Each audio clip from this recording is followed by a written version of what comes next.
Alright. I'm astounded whenever I finish something. Astounded and distressed. My perfectionist instinct should inhibit me from finishing. It should inhibit me even from beginning. But I get distracted and start doing something. What I achieve is not the product of an act of my will, but of my will's surrender. I begin because I don't have the strength to think. I finish because I don't have the courage to quit. This book is my cowardice. It's a little frustrating when you come across books that are hard to talk about without first involving some of the enigma of the author beforehand. Admittedly, that's where my journey with this book began. I forget which platform it was on a few years ago, and I had come across this story about this madman in Lisbon had died and left behind troves of mysterious works. He had these split personalities, and it was all very clickbaity and wrong. I know, big surprise, somebody on the internet is embellishing things for money. But the name stuck with me, Fernando Pessoa. And I just happened to go into a Barnes & Noble down here in Orange County, and I later find out that if you walk into any Barnes & Noble worth its salt, you're going to encounter the Book of Disquiet.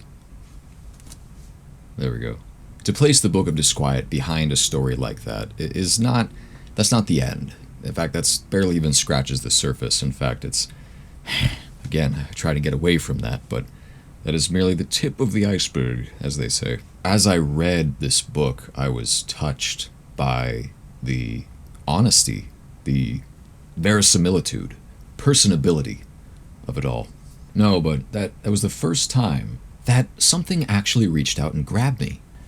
My curiosity had brought me into a position where I was reading what felt like a confession, as if like a friend was talking to me.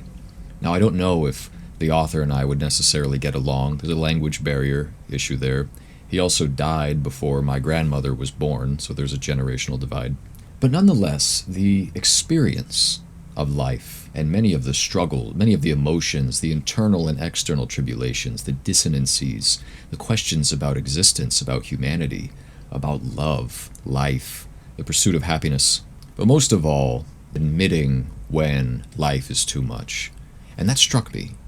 That struck me as something that most people simply will not admit to themselves and will not admit to others.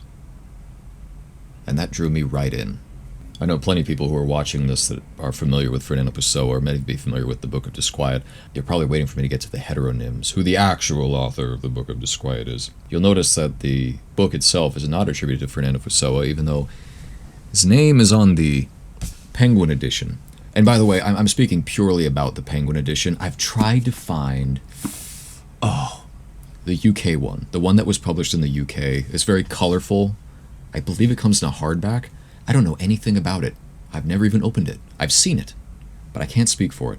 It's very confusing. Page 1, we see this first time Soares is mentioned, and then the preface is by Fernando Pessoa. And in it, he describes an interaction with a man at a cafe, and eventually this man, Soares, hands him a book which he had been writing in private, and so Pessoa, by the grace of his own generosity, decided to publish the book on behalf of this man. So that's the way, at least the way in which Pessoa intended to present this to us. And I'll get to that in a second, because there is an important point to be made about the Book of Disquiet that doesn't necessarily speak to maybe it does speak to the reader experience.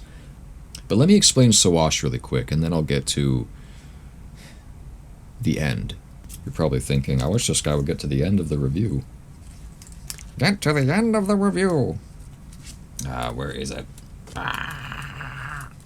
Oh, by the way, this is my personal copy. I picked up back in 2023.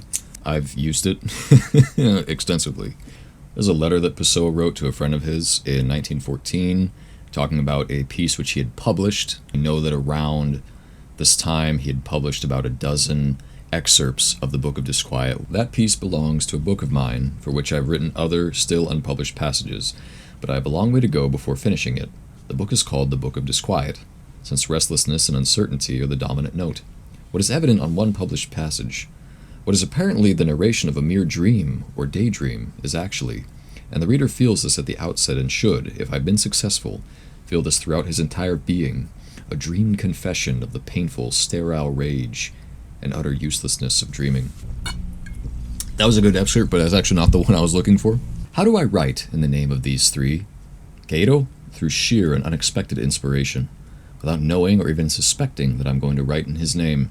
Ricardo Reich, after an abstract meditation which suddenly takes concrete shape in an ode. Campos, when I feel a sudden impulse to write I don't know what. My semi-heteronym Bernardo Soares, who in many ways resembles Álvaro de Campos, always appears when I'm sleepy or drowsy, so that my qualities of inhibition and rational thought are suspended. His prose is an endless reverie. He's a semi-heteronym because his personality, although not my own, doesn't differ from my own, but is a mere mutilation of it. He's me without my rationalism and emotions. His prose is the same as mine, except for a certain formal restraint that reason imposes on my own writing. And his Portuguese is exactly the same. There's something which emerges, and which I find a little bit ironic, and he admits to this, in Disquiet, is that he's aware of this, and I picked this up, is I've read many works by Pessoa, a little larger than the entire universe, the complete works of Álvaro de Campos, the complete works of Alberto Caeiro, and the selected prose of Fernando Pessoa. And he references this just in that little passage.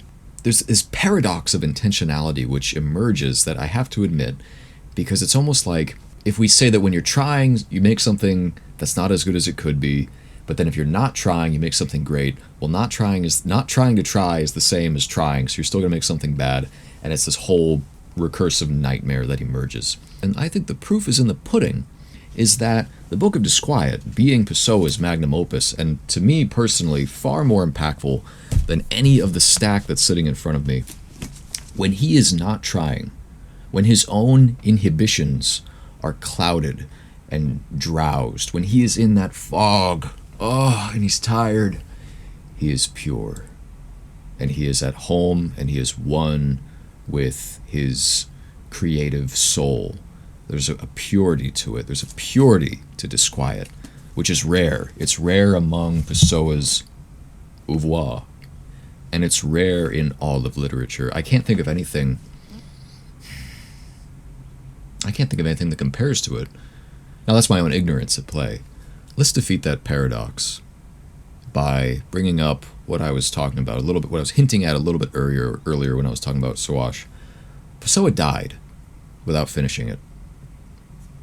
He died at the age of 47, 20 years after he had started writing it.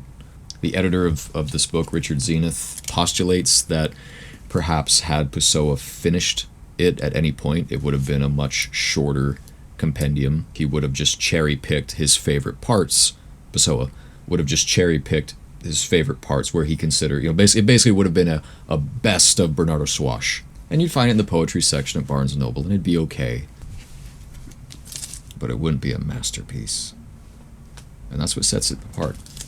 It's the tragic aspect of the book is that the author never finished it. His relatives discovered it among his belongings. The researchers who they turned it over to were able to ascertain roughly its nature. Letters to friends and relatives in which he had named the book of See, there we go. It just did it again. So the camera overheated, so now it's wearing a wet rag on its head. That looks kind of funny. I opened the window so that the wind can come in and maybe the camera won't do that again.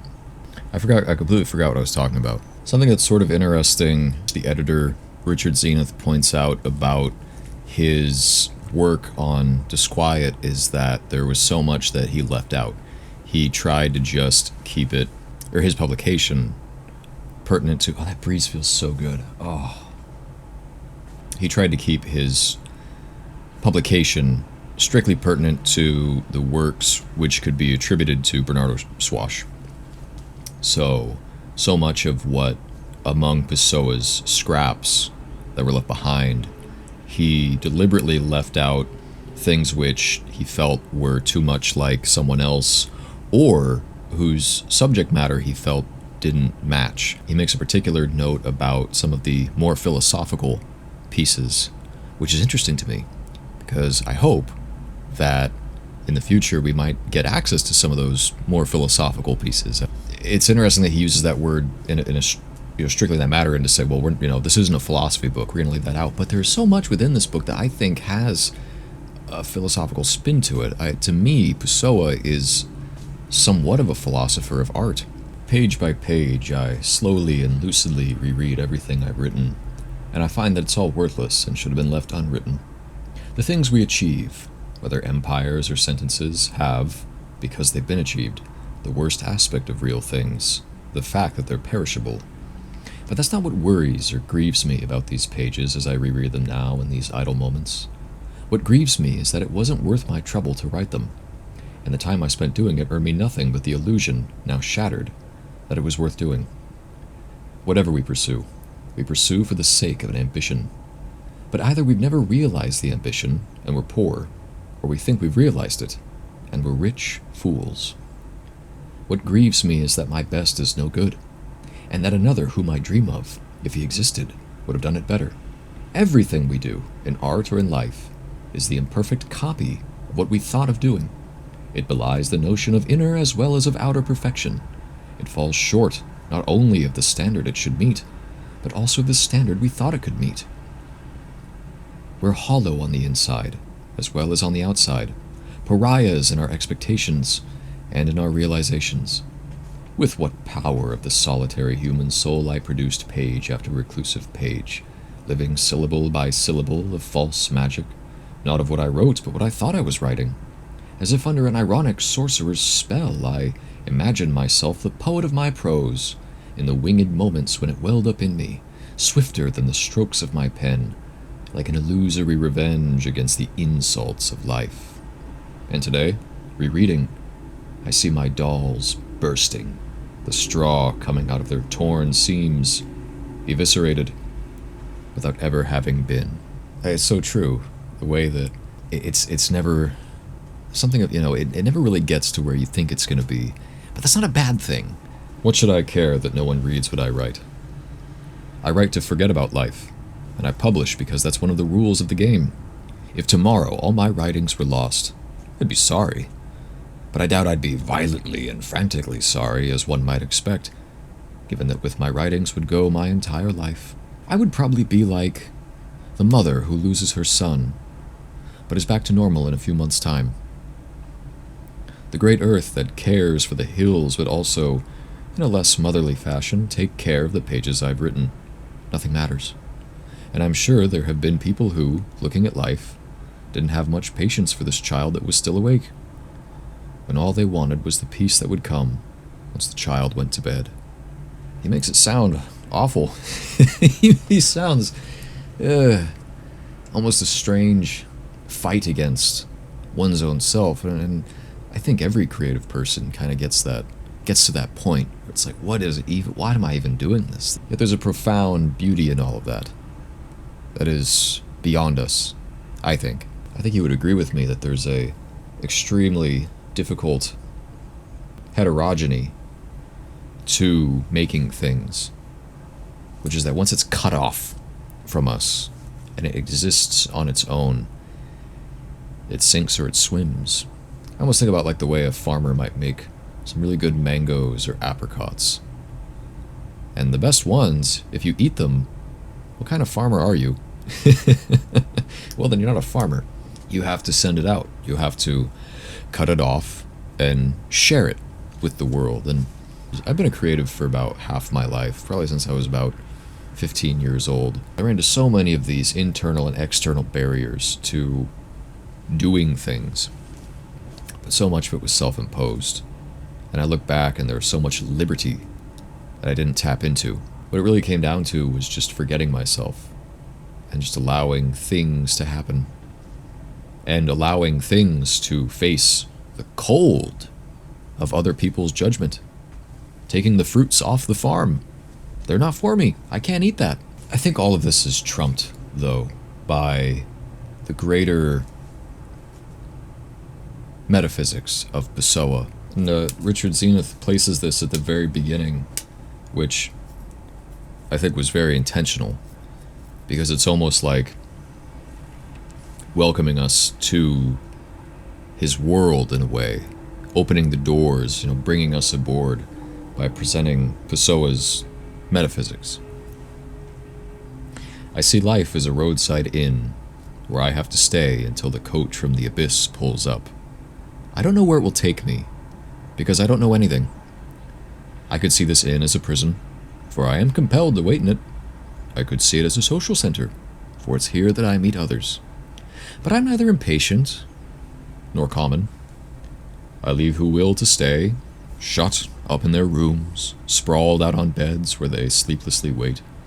And I leave who will to chat in the parlors, from where their songs and voices conveniently drift out here to me. I'm sitting at the door, feasting my eyes and ears on the colors and sounds of the landscape, and I softly sing, for myself alone, wispy songs I compose while waiting. Night will fall on us all, and the coach will pull up. I enjoy the breeze I'm given, and the soul I was given to enjoy it with, and I no longer question or seek if what I write in the Book of Travelers can, when read by others at some future date, also entertain them on their journey.